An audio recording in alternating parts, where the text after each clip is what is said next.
Salut tout le monde, j'espère que vous allez bien. On se retrouve aujourd'hui pour une nouvelle vidéo dédiée à l'AID. L'AID, c'est l'événement dédié à l'intelligence artificielle chez Tesla. Un événement qui a eu lieu il y a quelques jours et qui pour moi a été assez occulté dans la presse, en tout cas par rapport à la présentation du Tesla Bot. On en reparlera bien évidemment dans cette vidéo. D'abord, je voulais remercier tous ceux qui ont participé au live stream. J'avais retransmis l'événement à partir de 2h du matin jusqu'à 5h du mat, sachant qu'il y a eu 1 heure de retard. Donc un grand merci à vous pour vous être couché aussi tard ou levé aussitôt. Vous êtes très nombreux à m'avoir demandé une vidéo décryptage / résumé de cet événement, donc c'est ce qu'on va faire. Et je pense que je vais faire d'ailleurs plusieurs vidéos parce qu'il y a eu vraiment énormément de choses, plusieurs thèmes, plusieurs sujets, plusieurs points sur lesquels on peut discuter et c'est vraiment très dingue. Donc déjà dans cette première vidéo, je vais faire un récap tout en vous insérant certains passages, vraiment les passages vraiment les plus forts de la vidéo. Je pense que c'est assez intéressant et puis ça vous permettra d'être en mode immersif. Au tout début de l'événement, on se dit ça risque d'être assez chiant, ça risque d'être un Autonomy D version 2. Et puis très vite, on se rend compte qu'en fait Tesla a fait énormément de progrès sur cette technologie et qu'ils sont là pour nous proposer quelque chose de totalement différent, en tout cas de beaucoup plus évolué. Il y a 2 ans, ils nous ont parlé de la puce Hardware 3 et surtout comment ils avaient conçu ce qu'ils appellent le machine learning qui va leur permettre de pouvoir apprendre au fur et à mesure, par exemple apprendre qu'est-ce qu'une voiture, qu'est-ce qu'un piéton, à quoi ressemble un feu rouge. Ils montraient comment ils avaient appris aux voitures à différencier un vélo, une voiture et un vélo accroché sur un porte-vélo derrière une voiture. Donc on était au balbutiement, on va dire, de la voiture autonome. Et vous allez voir, là, on n'est plus du tout là-dedans. Maintenant, on est dans la visualisation 3D, entièrement faite par caméra. Je vous rappelle que Tesla a la vision de se dire, ok, comment on peut arriver à l'autonomie totale? Eh bien, nous, êtres humains, on a simplement des yeux, on n'a pas de radar, on n'a pas de lidar. On regarde simplement avec nos yeux, nos 2 caméras. Les voitures en ont 8. Et c'est grâce uniquement avec la vision qu'ils veulent arriver à la version autonomie niveau 5. Et visiblement ça marche, puisque vous voyez ici des images où la voiture, malgré les caméras qui sont assez de mauvaise qualité, mauvaise résolution dans la voiture, avec des logiciels qu'ils ont mis au point, eh bien ils arrivent à avoir une précision d'environ 3 cm lorsqu'ils sont en mouvement et de 1 cm pour les objets statiques plus proches de la voiture. C'est totalement dingue et ça valide l'idée selon laquelle la simple vision suffit. Visiblement les voitures aujourd'hui sont capables de comprendre leur environnement dans un instant T, mais vous l'aurez compris, ça ne suffit pas. Pour pouvoir avoir une voiture autonome, il faut être capable de prévoir les déplacements des objets. Autrement dit, il faut ajouter une dimension temporelle. Et cette dimension temporelle, ils l'ont avec ce qu'ils appellent un module vidéo, qui est une sorte de mémoire tampon qui va leur permettre de sauvegarder quelques secondes auparavant pour, par exemple, là, il nous montre un exemple d'une voiture qui obstrue d'autres voitures au moment où elle est en train de traverser le champ de vision. So look at what's happening with the single frame and the video predictions as the cars pass in front of us. The single frame network is forced to make its best guess about what it's seeing, and it's forced to make a prediction, and it makes a really terrible prediction. But the video module knows that there's only a partial, it has the information, and knows that this is not a very easily visible part right now and doesn't actually take that into account. Donc il faut pouvoir se rappeler des voitures qui étaient derrière, qui étaient en train d'avancer vers nous. Et ça, image par image, apparemment, la prédiction n'est pas vraiment très bonne. Donc ils sont obligés d'ajouter ce module. Et lui, vous voyez sur les carrés bleus que là, ils arrivent à anticiper avec la vélocité. Ils arrivent vraiment à savoir, pendant que le camion traverse, où sont les véhicules alors qu'ils sont plus visibles par les caméras. And so if a car gets temporarily occluded, then the neural network now has the power to look and reference the memory in time and learn the association that, hey, even though this thing looks occluded right now, there's a record of it in my previous features, and I can use this to still make a detection. Pouvoir avoir une conduite dans de mauvaises conditions météo, là, il nous montre avant et après d'utiliser cette technique. Leon did not do this because of the lack of data in such conditions. So what we did, we asked the fleet to produce lots of similar clips. It produces lots of video clips where shit's falling out of all other vehicles. And we sent this through our auto-labeling pipeline that was able to label 10K clips within a week. This would have taken several months with humans labeling every single clip here. So we did this for 200 different conditions, and we were able to very quickly create large data sets, and that's how we were able to remove this. So once we train the networks with this data, you can see that it's totally working and keeps in memory that this object was there and provides this. Et ils ont fait apprendre à l'algorithme avec ce traitement d'image pour pouvoir se rappeler où est le camion, pouvoir anticiper avec de la vidéo. Et bien maintenant, l'autopilote ne coupe plus. Idem pour ce cas de figure assez simple pour nous, êtres humains, mais imaginez que la voiture avance, qu'il y a un marquage au sol pour pouvoir tourner ici. I'm in a turning lane, and the lane next to us is going straight.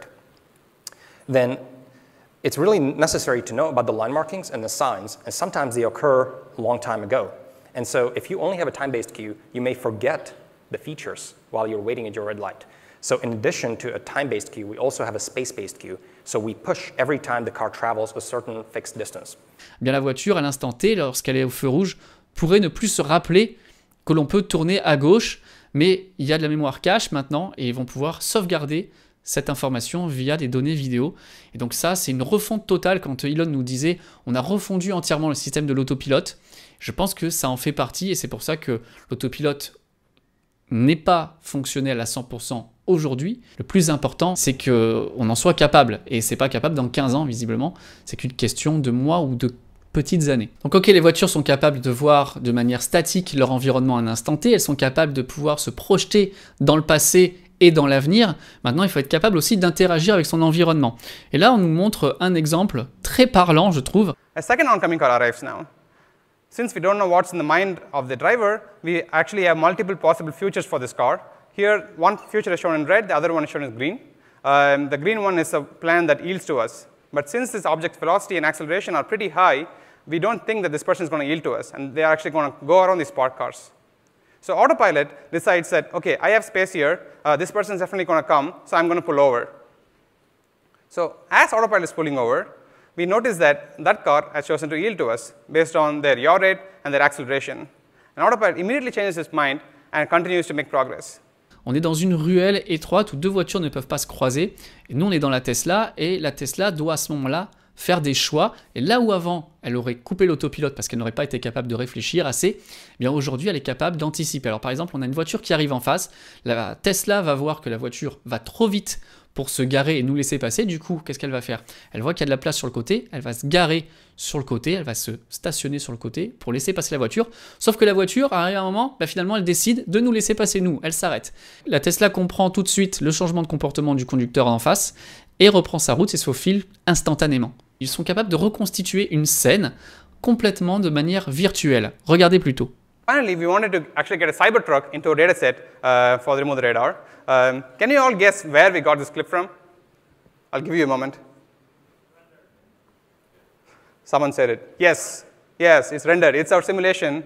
Et ouais, ce que vous venez de voir là est une simulation. Tout ça, le Cybertruck, c'est faux. Et du coup, par-dessus le monde réel, s'ajoute la simulation qui est un élément essentiel pour pouvoir entraîner l'autopilote.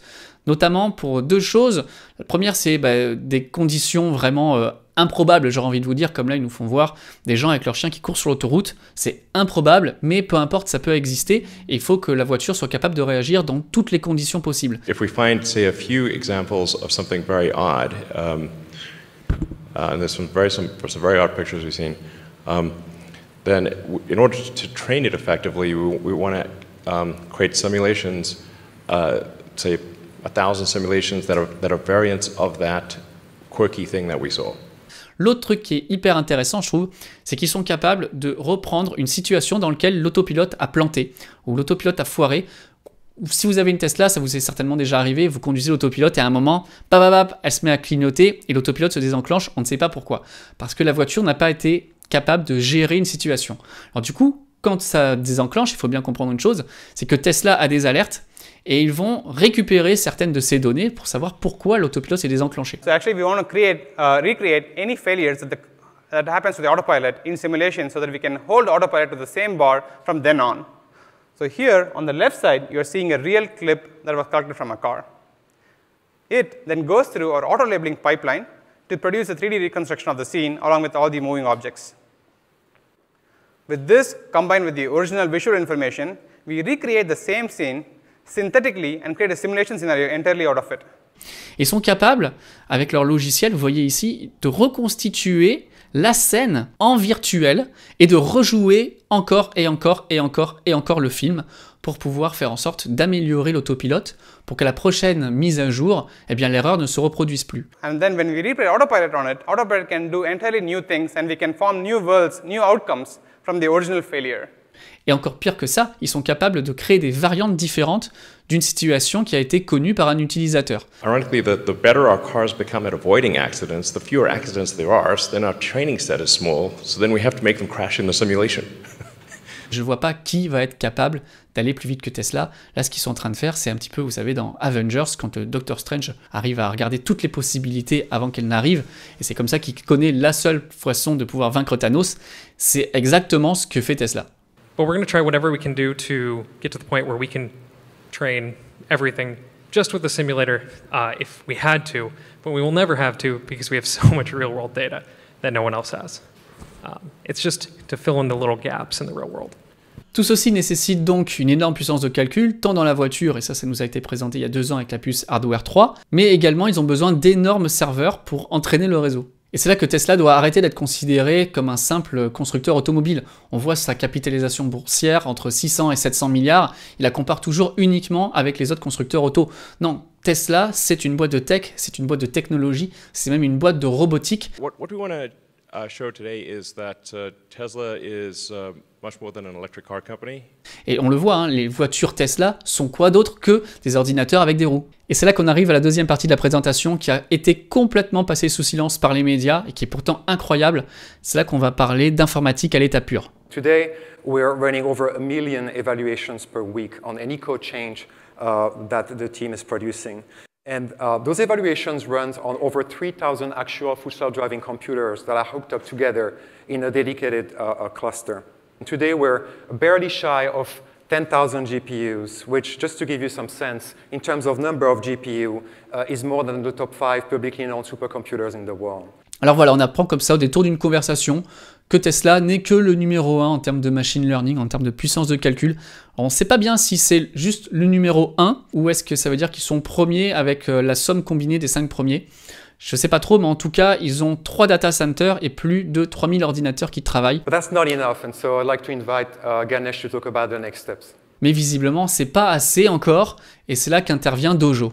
Et c'est là que les analystes ont entièrement perdu le fil. Dojo, on n'en a absolument pas parlé, encore une fois on n'a parlé que du robot Tesla, et pourtant Dojo c'est un truc vraiment révolutionnaire, et je vais essayer à mon échelle de vous l'expliquer. C'est vrai que j'ai été obligé de regarder plusieurs fois, de m'informer un petit peu. Si vous êtes un expert en informatique, eh bien n'hésitez pas à dire en partie commentaire ce que vous pensez de cette présentation et des chiffres qui ont été donnés par Tesla par rapport à Dojo. We wanted to attack this all the way, top to bottom of the stack, and remove any bottlenecks at any of these levels. And let's start this journey in an inside-out fashion, starting with the chip. À chaque fois qu'ils veulent faire quelque chose, ils redesignent entièrement. C'est ce qu'ils ont dit là. Ils sont repartis de zéro. On dirait qu'ils réinventent la roue à chaque fois. Ils ne se contentent pas, comme beaucoup, de piocher ci et là ce qui existe sur les étagères. Ils vont inventer et recréer quelque chose 100% spécifique à ce qui les intéresse. C'était le cas de la puce FSD, c'est le cas de la cellule 4680 avec cette nouvelle façon de pouvoir fabriquer des batteries, une façon de faire aussi les gigafactories, et c'est le cas aussi pour SpaceX. Ils ont créé une nouvelle façon de pouvoir aller dans l'espace. And just generally, any system that is designed for a specific purpose will be better than one that is designed for a general purpose. C'est comme ça que ça marche chez Tesla visiblement, et c'est ce qui leur donne selon moi aussi un gros avantage sur tout ce qu'ils entreprennent. This chip is manufactured in 7 nanometer technology. It packs 50 billion transistors in a miserly 645 millimeter square. One thing you'll notice, 100% of the area out here is going towards machine learning training and bandwidth. There is no dark silicon, there is no legacy support. This is a pure machine learning machine. This was entirely designed by Tesla team internally, all the way from the architecture to GDS out and package. Donc voici à quoi ressemble une puce. Et bien évidemment, ils ne se contentent pas d'avoir une seule puce. Ces puces vont être attachées par 1500, sans perte de bande passante visiblement. We just started putting them together. We just put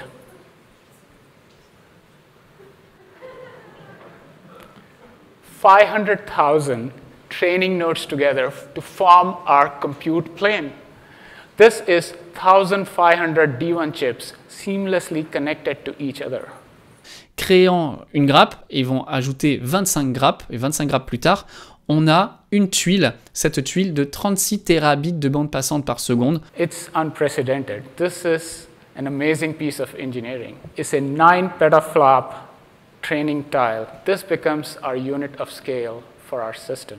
Probablement une des plus puissantes de l'industrie.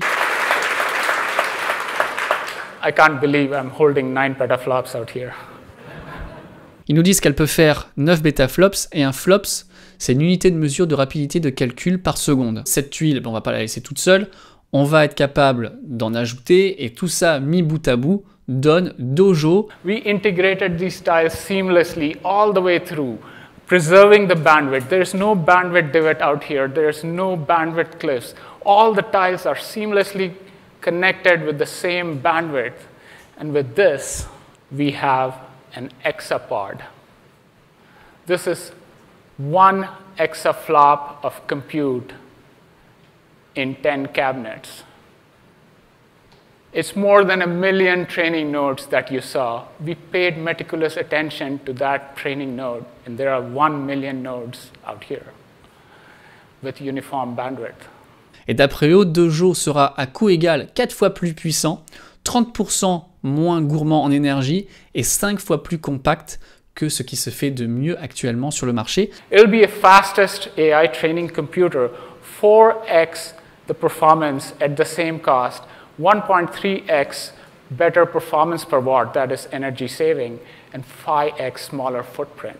Et ça doit donner donc un hexaflop. Alors un hexaflop, qu'est-ce que c'est? Bien, je suis allé voir sur un convertisseur. Un hexaflop, c'est 1 million de teraflops. Et comme je voulais savoir comment positionner Dojo par rapport au reste de l'industrie, je suis allé voir et j'ai trouvé ici une liste des super ordinateurs les plus puissants au monde qui a été mise à jour en juin 2020. Alors peut-être qu'il y a eu d'autres choses en attendant, mais là pour l'instant c'est pas mis à jour.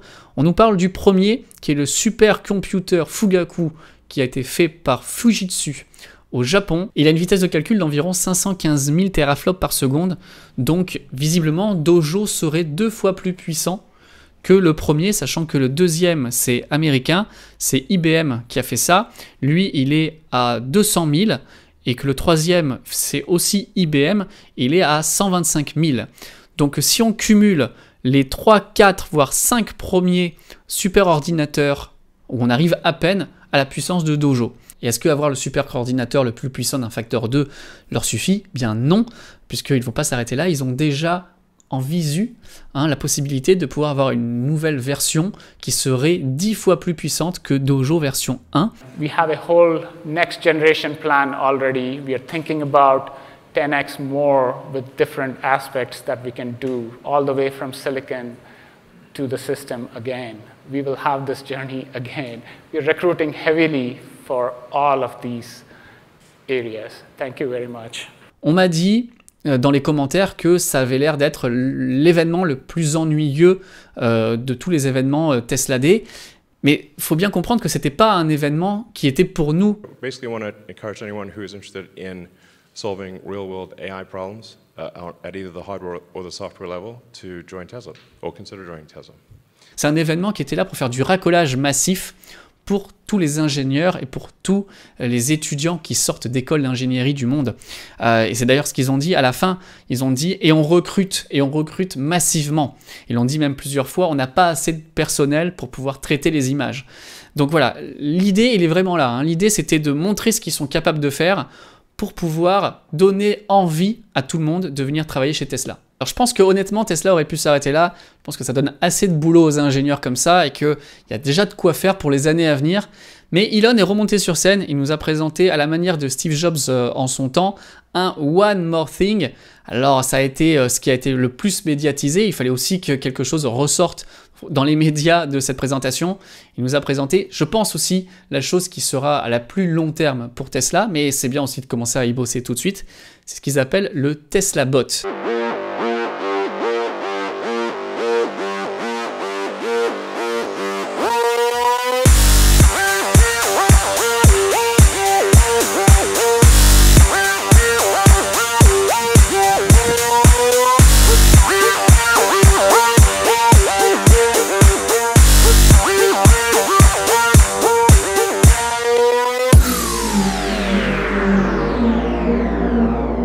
C'est un robot humanoïde 100% produit par Tesla et qui a 3 caractéristiques principales. La première, c'est que ce robot va évoluer dans un monde des humains, fait pour les humains, par les humains. Il doit être gentil envers les humains, bienveillant, et il doit avoir pour objectif d'éliminer les tâches dangereuses, répétitives et ennuyeuses pour les humains. Et le côté friendly, bienveillant de l'intelligence artificielle est quelque chose qui revient très souvent chez Elon Musk, lui qui craint vraiment que l'intelligence artificielle ne puisse nous dominer et qu'on soit asservi par les machines un jour à l'image de Terminator ou de Battlestar Galactica.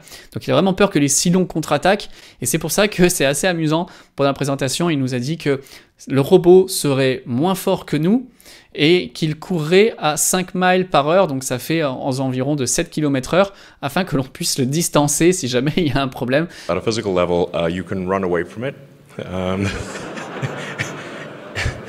And most likely overpower it. Hopefully that doesn't ever happen, but you never know. 5 miles an hour, if you can run faster than that, you'll be fine. Il a dit ça avec pas mal d'humour, mais je pense qu'il y a quand même de la réflexion derrière. Donc ça, c'est une chose à prendre en compte. Ce robot va être capable de soulever et de porter des objets, même s'il sera moins fort que les êtres humains. Il nous donne sa taille, il va faire environ 1,70 m. Il aura un écran à la place du visage pour pouvoir donner des informations. Il sera fait de matériaux légers. Il aura une quarantaine de moteurs pour pouvoir se mouvoir le plus possible comme un être humain. Il y a une phrase hyper intéressante que j'ai relevée, c'est pourquoi ils font ça. Moi, je pensais vraiment pas qu'il allait y aller là-dedans. D'ailleurs, c'est ce que je vous disais dans ma précédente vidéo. Ça m'étonnerait qu'on voit aussi un robot, un droïde à être présenté ce soir, mais bon, pourquoi pas. Ouais, comme quoi, tout le monde se plante, et même les gens qui suivent Tesla de très près. La réponse est dans ce que dit Elon ici. The robot is not prompted by specifically by manufacturing needs. It's just that we're just obviously making the pieces that are needed for a useful humanoid robot. So I guess we probably should make it. And if we don't, someone else will. And so I guess we should make it. And make sure it's safe.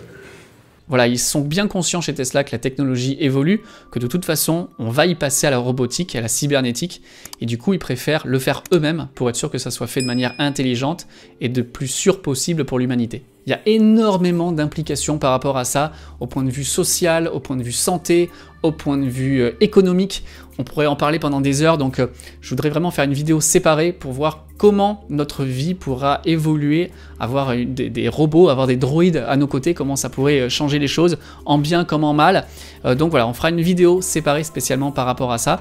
En attendant, dites-moi ce que vous en avez pensé, dites-moi ce que vous avez pensé de cette vidéo déjà, et qu'est-ce que vous avez pensé de l'événement de l'AID en général. Est-ce que vous pensez que Tesla, dans la course à la voiture autonome, est en avance ou non? Moi je pense que définitivement ils seront les leaders, ils seront les premiers à y arriver. Pour l'instant on rigole, on ricane encore un petit peu en disant ah, la voiture autonome c'est pas pour demain. Je pense que oui c'est pas pour demain, mais ça doit être pour peut-être après-demain. En tout cas dans une fourchette de 1, 3, 5 ans grand maximum, je pense qu'on commencera à avoir une conduite autonome et ça va complètement bouleverser nos vies, un petit peu comme l'arrivée des smartphones, ça va complètement tout changer. On en reparlera bien évidemment. Dites-moi ce que vous en pensez en partie commentaire. Merci d'avoir suivi cette vidéo. Merci encore une fois d'avoir participé au live. Ça m'a fait vraiment plaisir d'être avec vous. On se retrouve très bientôt pour de prochains épisodes. Salut tout le monde.